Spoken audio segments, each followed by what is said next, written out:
give us a thumbs up, or I don't know, maybe, yeah, thumbs down, even, whatever you prefer. 82 minutes for tonight's live, says Jason. That's the prediction. Well, Rob just did say that he has no hard deadline after this, so we could be here till 9:30. Just letting everyone know, Owen just finishing his in and out burger. Actually, I just did use that phrase to Rob off air. I was like, "Don't worry, mate. I'm going to finish on time tonight." So, yeah, we'll see. We'll see. We're going to cover a lot tonight because I called Rob today and I said, "Hey, mate, I'd love to cover this thing tonight, which will really close the loop on a lot of what we talk about on Selfwealth Live." So tonight's installment is basically trying to help you go end to end with research. And this takes a long time to get good at, but it's the idea of hopefully, by the end of tonight, you will be able to say to yourself, I feel like I know how to do this myself, and I've got the toolkit to do that, and I've got the process to follow. So could be long, 82 stocks. So there is a bit of a catch to this, as usual. You'll get a full list of the stocks in a little bit, but we're going to keep it educational, and I'm going to push some of it back onto you. So with all that said, we may as well crack on then. Where are my slides? Okay, let's bring them up. Okay, so good evening, Umbrella Lemming. Good evening. So we're going to cover a few different things tonight, but as always, we start with a bit of a joke, a bit of tongue-in-cheek. And this comes from Warren Buffett, if you use 2 T's and 2 F's. You may recall a 2003 Silicon Valley bumper sticker that implored, "Please, God, just one more bubble." Unfortunately, this wish was promptly granted, as just about all Americans came to believe that house prices would forever rise. So this was a quip or a joke from Warren Buffett in his 2007 annual letter. And as usual, quick with words, but very quick with wit. 2003 was the wreck of the dot-com boom. Companies like Amazon fell 90-odd%. And then went on to stage a huge recovery, of course, for Amazon, but many things like pets.com didn't. So just a quick warning before we get into tonight. Warning, alarm bells going off in your head. My name's Owen Rask, and all of the information that is delivered tonight is limited to general financial advice only. We cannot give you personal advice.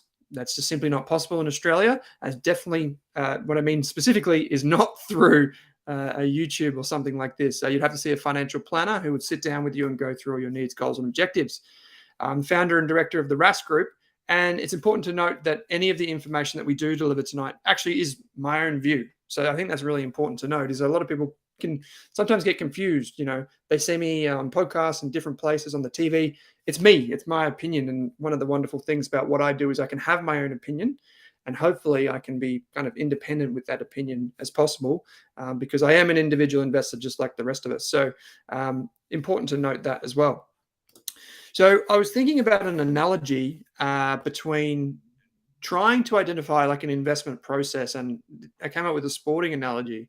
And I reckon if you put someone who's never kicked a soccer ball in their life in front of a really good goalkeeper, and you gave them a penalty kick, so here you can see it on the screen, a penalty kick being taken.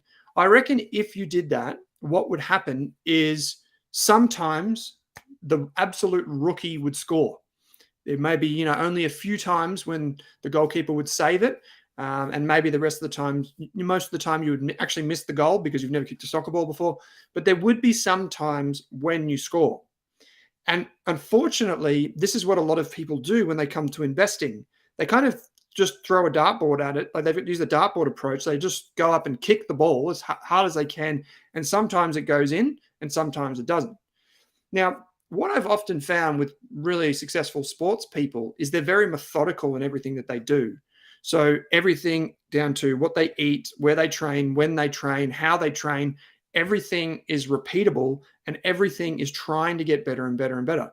Yet for some reason, when it comes to investing money, a lot of people don't think about it like that. We just kind of have this scattergun dartboard approach, and we just kind of just walk up to the ball and kick it. And we don't stop to think, well, was that a good kick or was it a bad kick?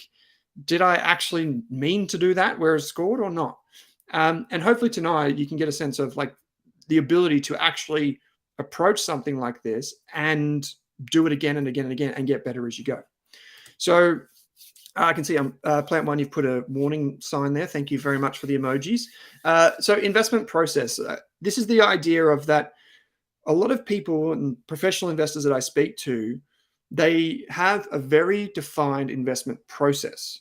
And what I mean by this is they follow a set of steps or rules that they can do again and again and again. And that's probably the key thing to keep in mind. A lot of people don't have this in writing. So what I would encourage you to do is to think about why you invest. And this might be, characterized as your investment philosophy. Like, why are you doing this and what do you believe? And I'll explain what that is in just a minute. And then I encourage you to write something down, even if it's just a few sentences. And you'll by the end of the tonight, you will be able to do that.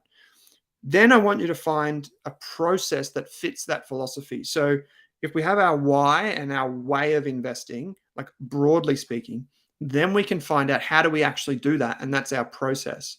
And then we want to improve from there.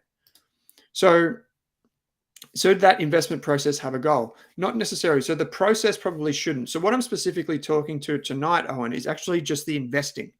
So when we sit back and we think about money and the way we invest, you think about goal setting as kind of like, I want to be, at X in 10 years or 15 years or 20 years or whatever it might be. And then you work backwards to think, well, what kind of investing do I need to do to get to that?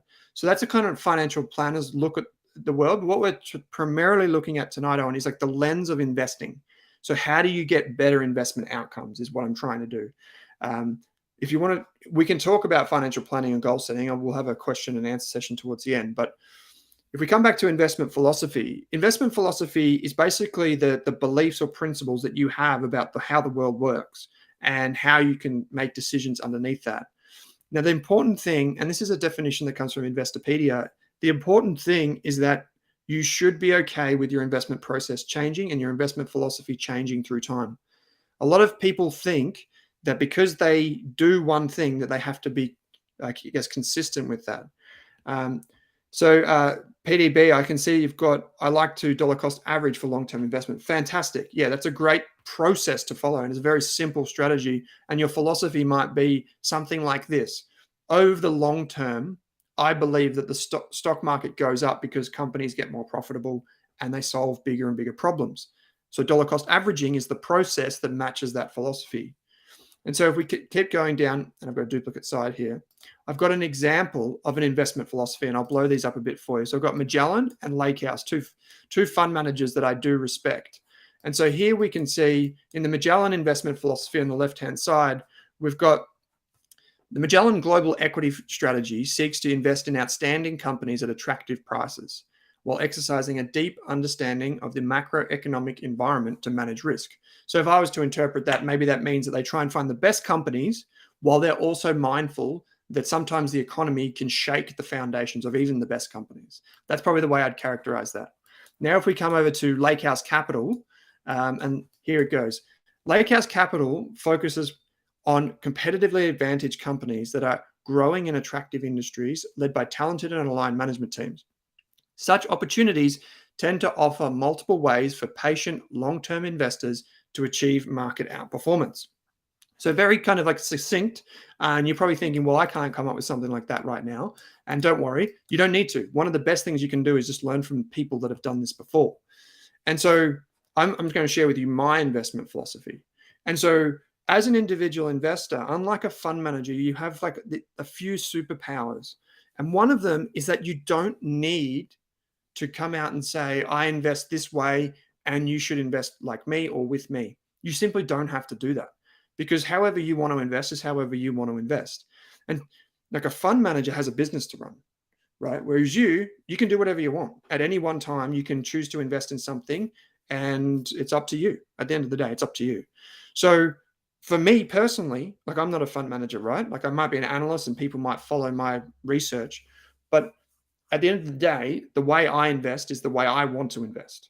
So it doesn't really matter what other people are doing. It's what I want to do. And so I've divided it up into the core and satellite approach because I believe psychologically that's the best way for me, as you guys know, because I talk about this every week, the best way for me to think, well, I believe one thing, but I also want to make sure that if I'm wrong, I've got a backup. And so I have this idea of like the core portfolio. For me, the core portfolio has to be boring and anti-fragile, meaning that it can't break, because this is basically what my future is dependent on. My financial future is dependent on this part of my portfolio. And I was thinking of a way to characterize this. And I imagine that if I was to die today and someone logged into my portfolio, what would they see? Would they be able to say, oh, I can see what's happening. I can see what's going on. I can see going on here. I can see why Owen invested in this. It makes sense. It's all kind of congruent. And I want people to be able to do that and see that in my portfolio, at least in my core portfolio. So here we've got low cost, diversified. I also focus on things that are low tax, because tax is like a leaking bucket. And over time, taxes, if you pay taxes again and again and again, your bucket is going to corrode and fall to pieces. And by that, I mean, like high frequency trading strategies that focus on short-term trading, they might seem good, but you're going to pay a hell of a lot of tax and fees. So that's something to keep in mind. Okay. The other thing is the satellite. And this is what we're going to focus on tonight, because we're talking about stocks or companies. So the satellite of my portfolio, I've evolved over time, and it should be focused on the highest quality, sustainably fast growing companies that I can find. So I've looked for companies that are founder or family run. There are exceptions to that, but that's generally the rule that I want. Wide moats, so companies that have really strong competitive advantages, just like you saw with Magellan and Lake House. I want those things too. And they need to have pricing power. So they need to be able to price their products at a premium, these companies. And they should be in growth industries, or even if it's not a growth industry, have the ability to grow in an industry that is not growing. So they need to be able to grow. And that's my philosophy. My philosophy is that through growth, like growth heals a lot of wounds. Kind of like that old saying that time heals wounds, growth heals wounds. So that's what I'm looking for these companies. And we've spoken about in the past how the growth of a company is not necessarily what makes the share price go up in the short term, but over the ultra long term, the sales and the profit growth is almost undeniable. And in the 1920s, Benjamin Graham wrote about this when he said that in the short term, the market is a voting machine, but in the long term, it is a weighing machine. And what he meant by that was the weighing is the weighing of company profits. Like the bigger a company gets, the more heavy it becomes. So bigger in terms of profitability, in terms of sales, in terms of market share, starts to weigh more and it starts to become more successful. So let's keep going quickly through this before we get to the list of companies. And so I wanted to illustrate how a satellite might look in a very simple way. When I first started researching fund managers way back in, I don't even know when it was, maybe like 2013, 2014, somewhere around there. And I was researching fund managers, interviewing them day to day. They would always come in with their slide deck. We just call it a deck. And it was just like 20 PowerPoint slides that they'd print off and put in front of us across the table. And they would effectively say, here, this is how we invest, ask questions about the way we invest. And there would always be a slide like this. And it would show at the top what we call an investment universe, which is like all of the companies in the world or all of the companies on the ASX. They're currently about 2,300 in Australia. I think there are 10,000 plus overseas. And then if you include private companies, if you wanted to go that far, there are about, I think there's just in Australia alone, there's about 50 to 60,000 that are have revenue over $2 million. So there's a lot of these companies out there. So how do you get from that down to something that you can actually go and research?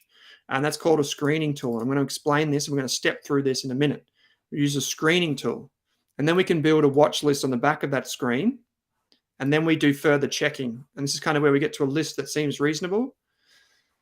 It's then, once we get to this point, then that we go, okay, now it's time to dig deeper into these companies. And you do what's called qualitative analysis, which is where you research the business and so on and so forth. You keep going down, and if it makes it through that point, you should write up what you find. So write up your findings is basically your thesis, like your view of the future. And finally, it's not really captured here, but the way you build your portfolio comes into this as well. So what I've got through all of this is kind of like how you go through and you express your philosophy. So this screen, just to recap, this screening tool, which we're about to jump into, should mirror your investment philosophy. So for example, in this instance here, there would be no point in me doing a screening process or like trying to filter through companies if I was looking for companies that do not have a founder or a family CEO, do not have a competitive advantage, or do not operate in growing industries. Like, why would I look for those? I have to look for something that matches what I have to use tools and strategies and factors and variables that match my investment philosophy. And that's what makes a good investment process. And it's then from there, I get to this watch list of companies. And it's probably about here where we would have the 82 companies sitting tonight. So they haven't passed through this investment filter, the rigorous analysis, which we can go into, but they've got to this point. And from there, we can continue our research. So I've got one more slide, and then I'm going to show you how to do this in practice. So once we get through and we've defined all this stuff that seems really theoretical, Owen, get to the point. Once we know what we're doing, like with our portfolio, once we know the limits of the tools that we are using, and I'll get to this because everyone has access to data. One of the things that I just want to emphasize tonight is that even if you go and follow the exact same steps as me, then that means all of us know how to do it. So if all of us know how to do it, then is there a unique perspective? Maybe not. The second thing is keep notes on everything you're doing. One of the best books about Warren Buffett is actually called The Snowball, because then the name comes from a snowball rolling down a hill, getting bigger and bigger and bigger, because he's compounding and he's reinvesting money to grow and grow and grow. But the other thing is like knowledge compounds as well. So reading and writing and crystallizing that knowledge, imagine you're just falling down the hill of information. You're just slowly collecting more and more and more of it. And one thing that I want you to do, especially after tonight, is to, when you find some of these great companies, is focus on the companies and go deep. Go deep on these companies, because I believe that investing, it's far more important to study success than it is to learn from failure. So a lot of people say that you learn from your mistakes. Absolutely. But if you spend too long learning from your mistakes, you're never going to get a chance to study the good companies. So don't spend too long thinking about that. We're all going to lose money. That's fine. But if you study the great businesses and you take time to truly understand what they do, that's when you will, I believe, start to accumulate knowledge faster. A few more things. Take some time to learn from others, because what's the old saying? Like the man who has no master has a fool for a master. Meaning that unless you learn from all the other stuff that everyone else has done, you're going to be making all the same mistakes, making all of the same assumptions that end up being wrong. So the way you do this is you actually have to be humble. And I've learned this time and time again. We've talked about this on the show. Use a checklist, but know its limitations. Then write. And finally, even though we get through all of this tonight, I'll tell you what will break all of this wonderful wisdom. Biases break processes. Share success. Yes, you got that is wrong. Market Index is the new partner of Livewire. Good one. So biases break processes. So this just basically means that even if you have all these wonderful ideas and ways of doing things, if you let your monkey brain take over, you're still going to make mistakes, and no amount of preparation is going to help you survive that. So with all that said, let's get to it. Let's go back in to the top of this process. We're going to start with the universe. And today I'm just going to start with, we're going to start with, what kind of businesses I'm trying to buy. At the universe level, we've got the number of ASX companies. Right at the very top, you can see, okay, so what's this? I don't even know if this is accurate, but it looks like there are about, in my understanding, I think there are about 2,300 companies. I could be specifically wrong on that number, so don't hold me to it. But you can find out more on the ASX website once it loads. There are a lot of companies, right?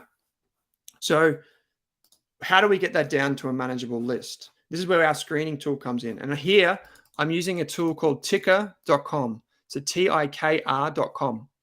TIKR. The process, Owen, will, to your question, how do I avoid biases? Make sure the process allows for it. You can you can use the process to circumvent some of them, but some people end up sidestepping it and they end up just going off into no man's land. Jaden, you've asked, how different would one's core versus satellite checklist screening / be? Would certain factors, tools only be considered in certain smaller positions? Yes. So I wouldn't use a tool like this, the ticker terminal, for my core portfolio. I don't need that. There are only 230 ETFs in Australia, and I've built a website that just caters to ETF research. So I use my own tools, actually. It's funny you say that. I use my own tools. So that's what I use. Now, for the satellite, obviously I'm using another tool, and that's Ticker in this instance. Selfwealth also does this. You can also do this under the stock analysis tab. There is a kind of community-based filter here, and you can see this here. But I use the Ticker one because it goes into fundamental data at a really deep level. Umbrella Lemming, I like this. Gold clingeth to the protection of the cautious owner who invests it under the advice of men wise with its handling. Umbrella Lemming, I'm pretty sure that's a quote, and correct me if I'm wrong, from George Classen's The Richest Man in Babylon. If I'm correct, I think I should get brownie points for that. And you can maybe give me one of your bucket hats at the next event that we catch up at. But let me know if that's correct. Okay, so a lot of professional fund managers will use a tool, and they'll use like Bloomberg. They might use Thomson Reuters. They might use Cap IQ or Capital IQ, which is owned by Standard & Poor's. Or they might use a bunch of other tools like FactSet or these big databases like Morningstar that allow them to crunch data. Now, this one here is a startup company called Ticker, and they offer basically the same thing for a bit cheaper. Correct. The third law of gold. Thank you, Gary. Wonderful. Okay, so I've run a screen, right? And if we go back to my slides in here, remember that I'm looking for companies that are family run, have wide competitive advantages, and they're in growing industries. So how do I translate that into something like a tool that I can use to try and narrow down my list? Well, here we can see that I'm searching for stocks on the ASX. There are companies that are bigger than 1 billion, so 1,000 million. That's in US dollars. Because why am I using that? It's because this is a US-based tool, so it records everything in US dollars. And the reason I'm choosing 1,000 or $1 billion is because a lot of small companies, the data doesn't really work that well for small companies. So it doesn't really work that well. I'm excluding sectors like companies in financials, companies in materials, and companies in energy. I'm excluding those. Now, there's a reason that I exclude those. It's because they don't align with my investment philosophy. Two of them, materials and energy. Those are fantastic industries. If someone else wants to go and invest in them, we need those industries, but I'm not interested in investing in them, at least not in any great capacity. Financials, this is like banks. So this screen is going to screen out any bank on the Australian stock market. And the reason why I've excluded them is because the metrics that I'm about to use don't work for banks. So let's just recap so far. So we're looking for companies in Australia that are bigger than $1 billion USD. I've excluded these three sectors. So what am I actually looking for? Well, I'm looking for companies. I want to have an understanding of their debt. How much debt do they have? So I'm just displaying that. I want to know what is the return on invested capital, and I'll get to this in a minute. Some of you will know what this is already because we talk about it a lot. I'm looking for the stock price change, and I'll get to this in a minute. And I'm looking for the revenues and how they've grown since 2017 to 2022. So of all of the companies on the stock exchange, I'm sitting here saying, I want to know what the debt is of these companies that make it through this filter. I want to know what their return on invested capital is. By the way, it has to be positive because I'm not interested in companies that aren't profitable. I want to know how the stock price has performed, and I want to make sure that I'm finding companies that are growing fast. So what I do is I click Fetch Screen here on this particular tool, and all of them do this, by the way. All of the tools do some variation of this. It's just that this one is cheap, and I'm a bit of a tight ass. So I like companies that I like software tools that aren't that expensive. So here we can see that this piece of software scanned the global market of 67,000 stocks and come up with 81.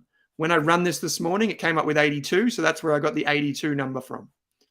Now, if you go into the notes, into the description below this video, so just go below there, you will see that there's a link. And I'm just going to see what it is. I just clicked on it says bit.ly 82-list-stocks. That's the list of stocks, and it's just a Google sheet that you can all see. All right. So here we've got the 82 stocks that you wanted to see. That everyone who clicked on this video was like, I want to see those stocks. Well, there you go. So there's the stocks. But if you click on that link, you're probably going to lose me. So you probably don't want to do that straight away. Maybe open in a new tab or something like that if you're on a desktop. It's always going to be there, and I'm going to share it on my screen anyway. But just so you know, that's where it is. Now, you can see I've listed all of the stocks, and I put them in kind of like a bit more of a pretty chart. And you can see that you've got the debt down here in this column E. You've got the return on capital, the share price, and the revenues, right? So you've got all of that in front of you right now. I'm going to explain to you then what do we do. So this would be like when you get to, that would be getting to this stage of our process. So the watch list, and we're going to start checking over things and looking through things. So we're not at rigorous analysis. We've literally just clicked a button in a piece of software and a bunch of stocks have come out. It's not like we're God's gift to investing right now. So what we can see here is we've got a list of stocks. Now, I'm going to tell you why I chose these things that went into my process. So you guys know, I'm just going to make this a bit bigger. So you guys know that I don't really like companies that have lots of debt, because debt is a sign of financial vulnerability. Sometimes debt is good. Like say here, for example, with Woolworths, you can see that it's got about $11 billion whenever this was taken. But the company itself is $29 billion. So it's bigger than the amount of debt. But some companies have too much debt. And when it's all well and good until interest rates start going up, and then they're completely stuffed. And it's at that time that competitors will come into the market that they operate and start to invest and do better than them. So you notice that when I did my screen, I didn't say, find me all the companies with no debt, because if I did that, I wouldn't have any of these companies on my list. They've all got some amount of debt. It's just that most of them don't have that much. Another thing that I wanted to look at was return on invested capital. Now, if I just Google this, you guys know what this is, because when we look inside, say, like a software platform like Selfwealth here, if we go into, say, Woolworths, and then you look and you go to ratios and management effectiveness, here we can see there's a bunch of different metrics that basically rate the performance of the company. Return on investment, you can see it expressed here is just ROI. It's also called ROIC, or return on invested capital, which is what I prefer. You can download the list to an external Excel worksheet. Yeah, you can. So in the filter, Karen, just click File, Download Excel. I should have said that at the start. That's how you get it. So you can't edit mine, but you can edit everyone up. You can get your own copy and then do whatever you want with it. So that's what I'd say there. Okay, so I'm going to continue on, and I don't know where that sound just came from on my computer, but if I do find it out, I'll get rid of it. So here we can see we've got our list, and we've got return on invested capital in this list here. And so why do we do this? So return on invested capital calculation, if we go to Media, which has a fantastic explainer of it. And I don't know where this sound is coming from. So I'm going to try and get rid of that sound. As soon as I find out where it's coming from, I'll remove it from my computer. So return on invested capital there's a bunch of jargon here, but basically all it does is it compares a company's profit before tax. So net operating profit after tax. Sorry, it's taken tax into account. It takes that and then it compares it against the total capital inside the business. So this would be basically like saying, how much money does the business get when it invests money into its own business? So if you think about it, like from the business's perspective, if I have $1 million and I go and invest it back into my business, what return do I get for that? And it's expressed as a percentage. And here you can see that some of these companies can take $1 that they've got in the bank, invest it into their business, and get as much as 50% back. So this is not the return, just to be very clear, because a lot of people don't get this. This is not the return that you get as a shareholder. It's the return that the company gets from investing in its operations. So can you hear me now, Samuel? I hope you can hear me now. Let me know if you can't hear me, guys. I hope, fingers crossed, you can hear me. So Jason, you've said, is invested capital equal to market capitalization? No. So Jason, it's not. So invested capital in a business is basically what's on the balance sheet plus the debt. So you can hear fine, Rob. Fantastic. Great. So if you take, for example, a company that has, you get all of the assets and all the liabilities, and you take the liabilities away from the assets, what are you left with? Equity. So you're left with equity. And then you add the debt back in. So you add the debt back on top of that, and that gives you total invested capital. So if we go invested capital, so they've basically got it here, is you can take the invested capital, add the book value of a company's equity to the book value of its debt. So basically what we're trying to find out is how much money is being put to work in this business. So this is all of the stuff, all of the money that has been contributed into the company, less some of the liabilities with the debt added back in. We don't hear the sound annoying you. Okay. It's good that you don't hear that pre. That would be, yeah, okay, that's good. Oh, you couldn't hear the noise, right? Okay, cool. Thanks, Sam. Yeah, I was just hearing this weird noise on my end, so I apologize. It's probably just in my head. I've been doing this for too long. So basically, what I'm trying to do is try and identify the companies, right, that have the best potential to invest back into their businesses. Now, this might sound a bit confusing, right? But what I'm trying to do is to find companies that can take money like cash that they have or take out a loan and reinvest that back in so they make more profits the next year and the next year and the next year and the next year. So it's return on invested capital. You're investing the money back into your business, and then you get money back in at the end of that year and you put money back in. Now, some companies, I want to be very clear, some companies can do this for 1 or 2 years and it's really high. But what happens is, and I was chatting to Dave, the Happy Singer, on Twitter just before this because I tweeted about it. I tweeted that we're going live tonight. And he singled out an important number in here. He said this here. He said, oh, wow, I didn't know Woolworths would be 41%, right? It's return on capital. That would be like saying Woolworths has $1 billion in the bank and it can go and invest it back into Woolworths, and next year we'll have 1.4 billion. So Jason, you've said, just as a quick example, invested capital for zero. Can you do an example on that from the Selfwealth platform, please? Yeah, so you could. But the problem is zero was excluded because zero's full disclosure. Jason, you know this, but everyone else, I own shares in Zero. I also own shares in Promedicus, which we'll probably get talked about in a minute. I own shares in these companies. But Zero is not profitable, Jason, at least not truly profitable. So I'm guessing if we come in here, the return on investment, yes, is negative, right? It's negative. Even the 5-year average is negative. So Dave, you're here in the chat. Fantastic. So it's not going to have a positive return on invested capital. And that was going to be one of my limitations that I pull out in just a second. But anyway, Dave pointed out, and thanks for joining us, Dave. He said that it's a bit weird that Woolworths has an ROIC of 41 and Coles would have 15, right?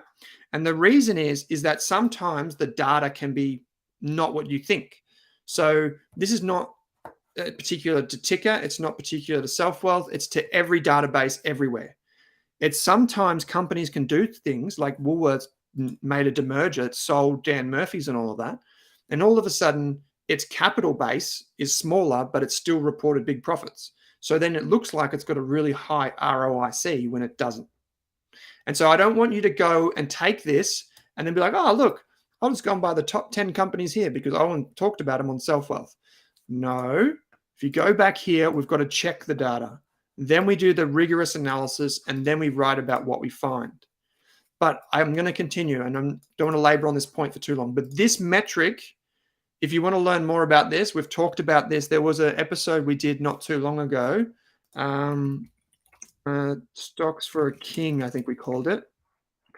We did this episode where we talked about businesses that, and I'll put this in the chat now. we talked about businesses that have these wide moats that are driven by this thing called return on capital that enables them, I'll just pop this in the chat now, that enables them to earn big returns from their capital and their castle that's protected by a moat.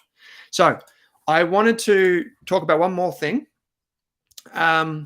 is the revenues of a business. So when revenue is just a fancy word for sales, like how much does the company make in sales every year, right? But you'll notice that I've done it over 5 years. And I can see a question's just come through from Sparky. So would you look at the history of the ROIC to get an understanding, or the average? Yes, absolutely. So Sparky, what you're saying is, hey, Owen, instead of just looking at 1 year, shouldn't you do like 5 years? And I'd say yes, but I can't do that with Ticker. However, you can do that with Selfwealth. So for example, if we went in with Woolworths and we look at the ratios and we go down to management effectiveness, we can see it here that the 5-year average is 8%. So the 5-year average is 8%. So here you can see it. So if we were to go back in here, really, this shouldn't say 41. It really should say 8% or something like that, because that's the average over time. So that's what we really care about, because we don't care what the results were last year, because that's 1 year that's gone in the past. It's the past is the past. What we care about is the future. So what we're trying to do is trying to figure out what this is. So what we want to do is we want to check those numbers. I couldn't do that with Ticker, so we've just got 1 year. And also we want to look at debt over time as well, not just once off, but all I had was once off as well. But what I could do over time is I could look at the revenue growth. So this is the sales growth. By the way, guys, whenever you see CAGR, that's how it's pronounced, CAGR, compound annual growth rate, what that means is growth on growth, CAGR. So it means like growth on growth on growth. So how much has the company grown on average every year? And in this case, for 5 years. So you could say with Promedicus, it's grown 24% on average every year. Quick FS also shows the 10-year median on return on invested capital. Oh, thanks, Samuel. I did not know that. So that's great. So here we can see Promedicus is growing really fast in terms of its sales or revenue, right? Surprisingly, we can see Qantas has gone backwards in that period. Wesfarmers appears to have gone backwards, but don't forget it made a divestment. It got rid of Coles. Remember, it owned Coles. So that would explain why it's gone backwards. Again, we're seeing weaknesses in the data where you would have to check this. So if we took Wesfarmers, which owns Bunnings Warehouse, as you know, and we go back in here, I'll just do the shortcut up the top here, and we go down to management effectiveness, and we look at return on investment over 5 years, we'll see 9.6%. What's happening to Whitehaven, says Tahir. Well, I had a really interesting chat yesterday, Tahir, to a ex-coal mining analyst, and he doesn't like the look of it. So that's all I'll say. That'll come out soon on the Australian Investors podcast, Tahir. I don't have a view on it, to be honest. I like you would have just seen, I exclude resources companies from what I do as an investor. So we can see that again with Wesfarmers, the data probably doesn't shake out. Now, so where am I going with all of this? Okay, so far what we have is we were looking for companies that have high returns on the money that they invest.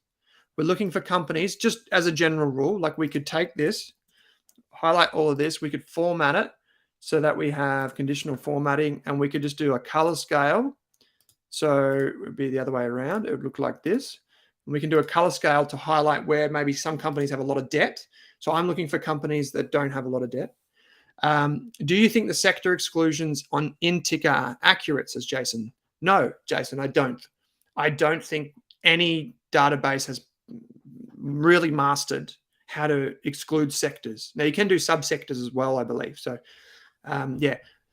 Like 2 different providers, by the way, can say that JB Hi-Fi is, well, that's probably not very contentious, but one provider might say that Promedicus is a healthcare company, and others might say it is a technology company. I would say it's a technology company that just happens to operate in health. But in this instance, it's a healthcare company. So we'll move past that in a sec. Okay, so basically what I'm trying to find is companies that have reasonable levels of debt, even the money that they have, they can invest it effectively. ideally we'd be doing this over 5 years, but we can't. So ideally it'd be over 5 years. We can check it in Selfwealth, by the way, but we don't have that data unless you use Samuel's tip. We want to make sure that the revenues are going up. Again, we saw that sometimes this isn't 100% accurate. Now, what do we do? Now, what I wanted to look at, once I've got all of this, I want to take this list and I want to prune it a bit. So the way you can prune it, and you can say, well, thanks, Rob, for chucking in the disclaimer. Just as a note, again, everything that's mentioned tonight is general financial information only. Make sure you see a financial planner for personalized advice to make sure that the advice is relevant for you. So back to this. So I wanted to see if a company has a high return on invested capital, does that lead to the share price going up? So I just ran a simple correlation and it was positive. So what this means, a positive correlation means that if the return on capital is high, there is a positive relationship between the share price going up, which is probably what I want to see. Now, in terms of I compared the revenue growth to the share prices, and I said, if revenue is going up, does that tend to mean that the share price goes up too? And again, there was a positive correlation, here and here. So for both of these. So basically what I'm saying is like, neither of these two things, like neither of them one by one will tell you if a company is going to go up in share price. But together, hopefully by adding these things together, we can start to narrow the range, right? This is what we're trying to do. We're trying to narrow the range. There are no shortcuts, but we're just trying to narrow the range down a bit.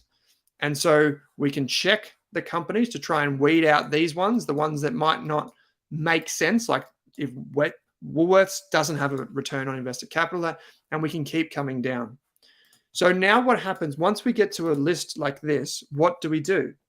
Well, personally, I wanted to study these companies a bit more, and you'll see I've done some a bit of kung fu in the spreadsheet here, and I've did a bit of an analysis of where these companies tend to find themselves. And I looked at the companies that are in real estate, and there are 20 companies from this list in real estate, right? And of those 20 companies, the return on capital on average is 6%. So basically what that says is the real estate companies, their returns aren't that high. And you'd expect that, right? So if I take this and I go like this, and I go like this, and I just put in so let's clear, and let's put in just the real estate companies like this. We can see companies in here are like Charter Hall, Goodman Group, Cromwell Property, Stockland. All of these are real estate investment trusts or companies that just basically only invest in property. So they're not real like industrial businesses. So I would probably exclude them. At least in the first instance, I would exclude them because I don't think that they really fit with my investment philosophy. So I would exclude them. But I then wanted to look down and drill down into the data to see, okay, well, where do I find companies that have really strong business models? Well, from there, you've got things like healthcare, you've got consumer staples and consumer discretionary, and you've got industrials and technology companies. So you're looking again at these companies and you've been like, you're basically saying, well, I want to focus on companies. It's like there's this old analogy, right? Like if you have 10 fishing spots or 82 fishing spots, or maybe not, that's probably the wrong way to think about it. But if you have like say 15 sectors or 15 fishing spots, you want to fish where the fish are, right? You want to kind of narrow that down and you want to go and find them. And for me, that would be excluding sectors, again, like real estate, because they don't really make a lot of sense to me. So I would then refine my list down to 60, and I would get to say 60 at this point right here. You excluded energy, but AGL is in the list. Well, there you go. So it's not perfect. Again, the sectors aren't perfect, right? So now what happens once we get to our list? Well, the next step is we start our proper research. And from here again, we can start to do all of the things that we've spoken about in the past. And you guys will know that a big thing that I'm a fan of, even though I know it has limitations once again, is I try and use a checklist to try and identify good and bad companies. And so here we can see in this spreadsheet, we can see that I've run these different companies through my checklist, right? And so we can see like all of the things that are good and bad about these companies. And Owen, you asked a question earlier on, is like, how can you avoid biases, right? How can you avoid biases? Well, you can't avoid them entirely.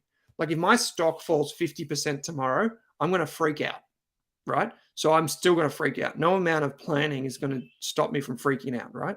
Although you could probably say, you know, that I probably wouldn't, because I'm not the type of person that does that. But anyway, so you're going to freak out. But one way you can do it is you can force yourself into a process that is repeatable.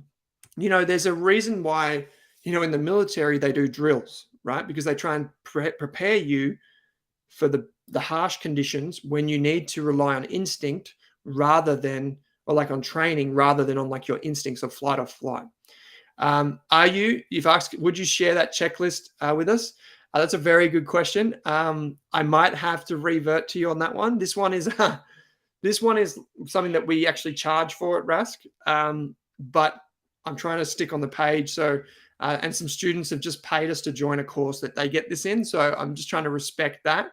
But you can just kind of have a look at what goes into it and hopefully maybe take some screenshots or do whatever you want, and you can have a look. But basically what we do is every time we go through a company, I follow this process, right? And then down the bottom here, there's this thing called a thesis killer. So when we go through and we make a mistake on a company, or when we hear or we read a book or we listen to a podcast and we think, oh, that's a really good idea, I should add that in as something to avoid, we put them in here. And these are things like if the company has been found guilty of like cooking the books or like fraud, or if maybe there's like one big customer that dominates the business, these types of things. Owen, you said, do you factor in macroeconomics in your screening? Yes, but no. I'll explain that in a second. That's the short answer. And so basically every time I make a mistake, I ask myself, what was the mistake that I made in my investing? And is it good enough that it should make it up onto this list and I use it next time in the companies that I'm looking at? And that's what I try and do to make. Seems like information overload. It does a bit, yeah. But this is what I try and do to keep myself accountable and keep getting better and better and better. So this would be a guide to this next step right here. And you will know that in the past, or actually just quickly, you will see on my list here, financials, management team, the products, customers, the moat or competitive advantage, and growth. All of these things align back with what I'm trying to find at the very beginning. And trying to identify those companies goes from not just the screening technique that I use that results in the list of companies that I research, but then it also goes into how I research each individual company. And it even goes into actually how I write up. So how I write up my research for members or for myself. When I write up the research, I write it in a way that matches my philosophy. So then I can trace it through time. And so that's basically how I do it. And so through this whole process, we can see here that we've got how we screen the universe. Well, I use a tool like this. Now, I say I use a tool, final thing on this. I say I use this tool, and I do, but it's important to understand that now that I've been investing for about 10 years, I don't always need a tool to tell me what's an interesting company and what's not. Like, for example, in the ASX, if you just looked at companies on the ASX, right, and you got rid of, say, real estate in this list, like say, for example, so we're just getting rid of these four sectors, and let's say I got rid of total debt, I got rid of ROIC, I got rid of this, and I got rid of this, and let's just start with that, right? And so all I'm saying is the company in Australia, is it bigger than $1 billion, and excluding these sectors? Well, it only comes out with 68 companies. So it doesn't take long. Like I don't need 10 years to go and figure out what those companies do. So over time, once you get better at investing, you don't necessarily need a tool like this. You can just kind of use your heuristics and your understanding of the market to find companies that are interesting. But that's kind of where we start at the universe. We screen with a screening technique and a tool that makes sense. We add it to a watch list. We check those companies, and then we pass them through for further analysis. Like, there was a comment on Twitter, and I don't have it on my computer, but there was a fantastic comment on Twitter that basically said, it'd be great if you could screen for founders, like if there's a founder. I don't know any software that does that. I don't know. So I simply don't know how to do that, but I would love that if it does exist. And so this whole process that we've just gone through in this hour is how to build an investment philosophy if you're looking at individual stocks. Now, you can do the same with ETFs and with managed funds. It's the same process, like the same idea. You want that process to reflect your investment philosophy, and so on and so forth. And so that's what I go for. And I look for these things when I'm making a decision of which ETFs to invest in. And it's just about getting better over time and following it again and again and again. So there were some questions, and I can just revert to some questions now before we head up the show. I told you I would get back close to the time tonight, which is probably because I'm super structured tonight for once. So the question from Owen was, do you factor in macroeconomics in your screening? And the answer is yes and no. So if you think about it, Owen, if you're investing for 10 years, right, which is ideally what I'm trying to do, to invest for 10 years. If you're investing for 10 years, you're going to go through some, chances are, higher interest rates, some lower interest rates, maybe a recession, at least on average you should, higher currency, lower currency. You're going to go through, I don't know, increasing fuel prices, falling fuel prices, all of that sort of stuff. Now, when you look at that, right, you think to yourself, well, yeah, it's like all of those things are kind of big, scary headlines. But if a business is resilient, if a business is profitable, you'll be able to capture that through the return on invested capital metric, because it will tell you if the business has been profitable through that time. So over the next year, you're going to find a lot of the companies that are profitable this year that won't be profitable next year. I'll give you an example. So someone brought up Whitehaven Coal before. I can't remember who that was. Unfortunately, it hasn't performed well recently because the forward prices for coal are looking down. They're looking like they're going to fall from here, coal prices, at least for thermal coal. And so that's going to drag down the price. Now, if you think about that, last year, Whitehaven Coal looked like a fantastic investment. But commodity prices were riding high. So to your point, Owen, the return on capital looked really high. But then this year it's going to fall a bit. It'll still be really good, I imagine. But maybe next year it collapses. And then so as you capture the average over 5 years, you can kind of capture some of those peaks and troughs that happen. And that's kind of what we're looking at. Now, you will notice before I also excluded energy companies for that reason. In 2022, energy companies were all the rage. Oil, gas, coal, lithium, everyone loved them. But next year that might not be the case, or this year might not be the case. So by taking a 5-year view, I kind of like neutralize the impacts of spikes in commodity prices, because I don't want to waste my time with that stuff, to be honest. Like, my portfolio is reserved for only the best companies I can find. So if I was a commodity investor, then maybe I would include that in my screening technique, but I don't. Mike, I can see you asked me about SUL. So I will have a quick look at that in just a sec, Mike. So Owen, you've said, so would you argue that macroeconomics are short-term and the return on invested capital should survive it? Yes, but you don't always know, Owen. So one of the things that I was going to bring up before, and it may have been before your time when you started tuning into these live shows, there is a significant amount of research that shows between 1 and 5 years, in that window, what drives stock price returns is not necessarily the fundamentals of a business. In the short term, like particularly 1 to 3 years, that's what I call extremely short term, 1 to 3 years, what drives the share price of a company is sentiment. So it's actually this idea that people are just like, oh, lithium's really good, I'll just go and invest in that. It sounds good. And then everyone does that, and then the share price goes up. And what's happening that time? The company hasn't changed. It's actually not much. It's really just that people are willing to pay more and more and more. So the price earnings ratio, or the valuation, just stretches out. And then what happens? It comes crashing back down when it can't sustain the return on capital. So that's one of the things that you should be mindful of.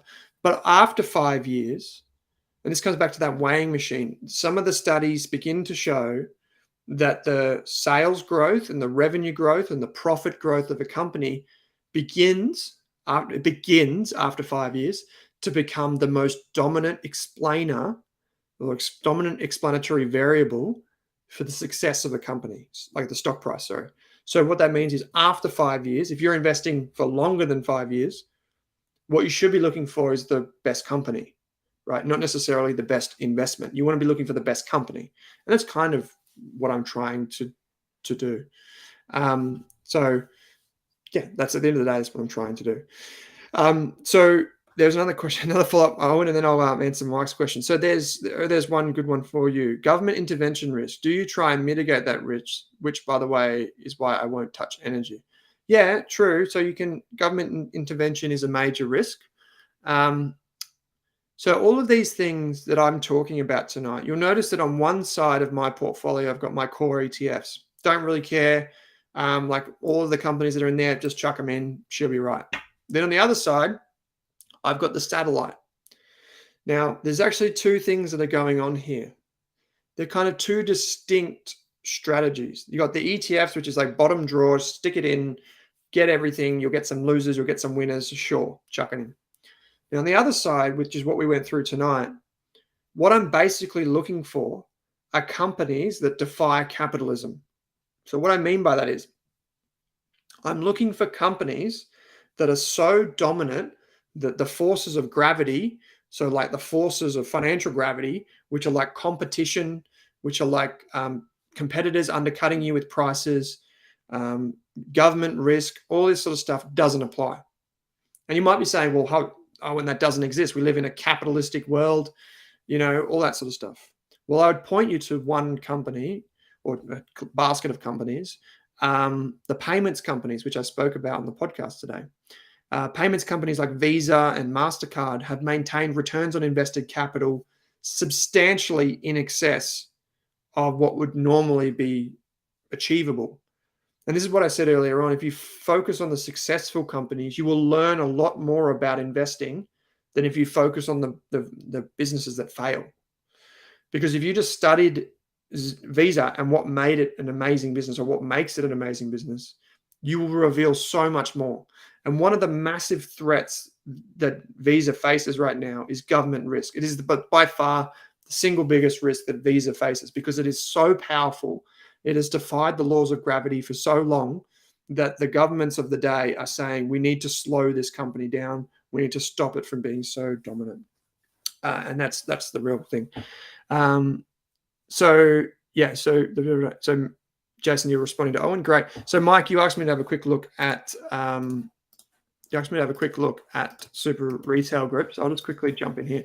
SUL is the company, by the way. Super Retail Group owns BCF, Super Cheap, MacPack, Rebel Sports, all of that. I've always struggled with this business, Mike, because I've always kind of characterized it as a retailer that does too many things. And I always thought that it would be disrupted by Amazon, which you can see here kind of has and it hasn't, because it's also paid, as far as I'm aware from times gone past, it's actually paid fantastic dividends. So if I just bring it up, maybe here we can get some color, like literal color. Over 5 years, it's up 93%, which is fantastic. Over 10 years, it's up 440%, which is fantastic. It's also paid dividends in that time. So if I just look at, so we can see revenue growing. That's the powerful explainer variable that we're looking at. Remember, we're looking for companies to grow. If we come down and we look at dividends, I remember I used to own Super Retail Group.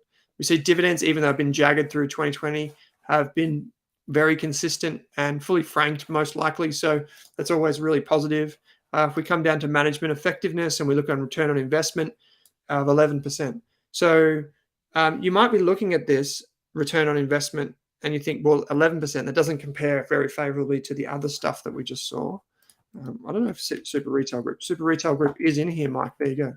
So you might be looking at this and thinking, well, that doesn't seem that high compared to the companies you were just talking about.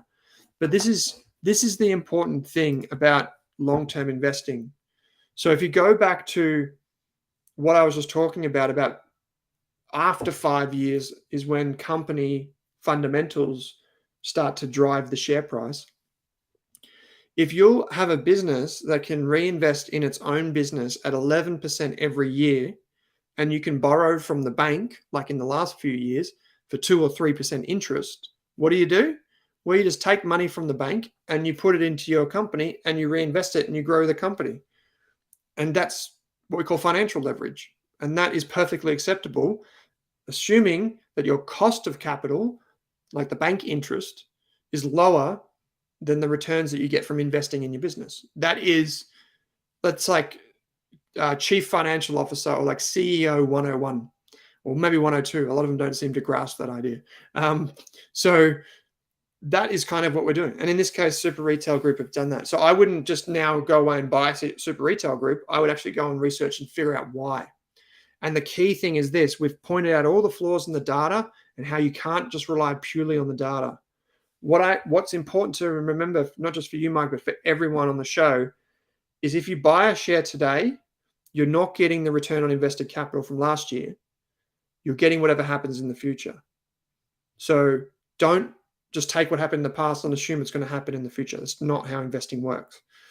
Look at Super Retail Group and say, okay, well, it's got, I don't know, let's just make up a number, 100 BCF stores around Australia. It's got 20 super cheap autos, I don't know. And management is saying that they're going to reinvest in more BCF stores. Well, you'd want to know how many BCF stores are too many BCF stores. How many super cheap auto stores are too many super cheap auto stores? Should you be reinvesting or should you be paying dividends back because you're not going to grow that fast? And that's where true, rigorous analyst research comes in. And that's what I'd encourage everyone to do. So I'll just quickly tie up a few more questions here. Owen, you've asked, do you invest in satellite positions for returns or the fun of doing so? My core positions are entirely ETFs, and I actually have no satellite positions at all. I do enjoy these videos, though. Well, we're both called Owen, but we also invest in a similar way. So the majority of my money is in ETFs because I believe, and this is where my philosophy has changed over the last few years, I believe it, and also the studies seem to show this, that part of a portfolio, that core portfolio, is what drives long-term wealth creation. Like just being invested in the stock market as a whole, like through an ETF or an index fund, has been shown in the past to create much more value than the individual stock picking, like multiples more. So I spend the majority of my money in that part of my portfolio.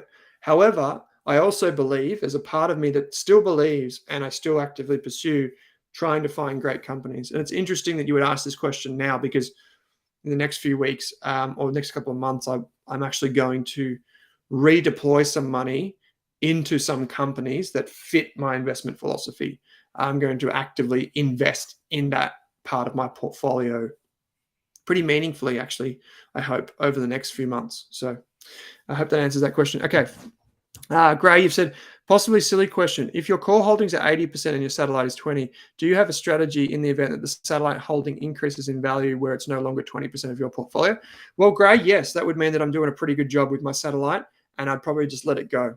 That's my own opinion. Obviously, I'd be continually monitoring my portfolio, but I think the great thing about using a core and a satellite approach, this is just my opinion for me, is that if my satellite investing works, that's great. If it doesn't work, well, at least I've still got my core portfolio. Fortunately, in the past, a lot of my satellite investing has worked. A lot of it hasn't as well, but a lot of it has. So, yeah, I guess you can use tools like ShareSite to track your returns over time. And final question I'll answer right now.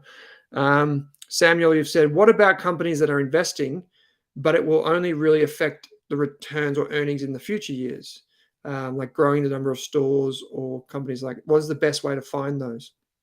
Yeah, great question. So Samuel, one thing that we haven't really touched on, and I'm glad you asked this question, is say zero, right? Zero. People would say to me, like having watched the show, oh, and you said you own zero, but it's not making a profit. What? You just spent an hour explaining why you invest in high return on capital companies? And the answer is pretty simple. I expect in the future, it will have a higher return on invested capital. So that's why I'm invested in it now. And that is part of this, which is missed by the numbers. So that is effectively the answer to that question. And if you want to get extra nerdy on this, Samuel, the key thing to do is not to study the return on invested capital, but to study the incremental return on invested capital. So what that means is, don't just study what the return on capital is from one year to the next. Study how that number, that percentage is improving, because that will tell you if at any point in time, the new money that the company is investing is earning more. And that incremental return on invested capital is like the pointiest end of this investment process. It's like getting to that point where you can almost predict down to like, maybe not the millimeter, but you can predict what the future return on invested capital could be. So at the moment, Xero is unprofitable. And depending on where the chairman and the board of directors decide to take Xero, who knows at this point? I'm a bit disappointed with them. If they do the right thing, that company should have a huge return on invested capital in the future. But if they don't, if they keep bubbling along as they are and making the pretty poor decisions that I think they've been making recently, then the return on invested capital isn't going to ever come. So we'll see what happens there. But I still hold Xero in anticipation of that in the future. PDB, don't have any REITs in my portfolio, so I can answer that. Colin, do you have a core and satellite in the same account? No, is the answer. I have two different brokerages for that. So that's the answer to that question. Okay, so I'm going to just finish off with the quote that I had last week. And by the way, guys, I'm going to have this quote a few times throughout the year because I think it's the most telling quote right now. If you're smart, you don't need leverage. And if you're not smart, you shouldn't be using it. That's a quote from Warren Buffett. It's a joke. It's tongue-in-cheek, but it's also very salient at this time.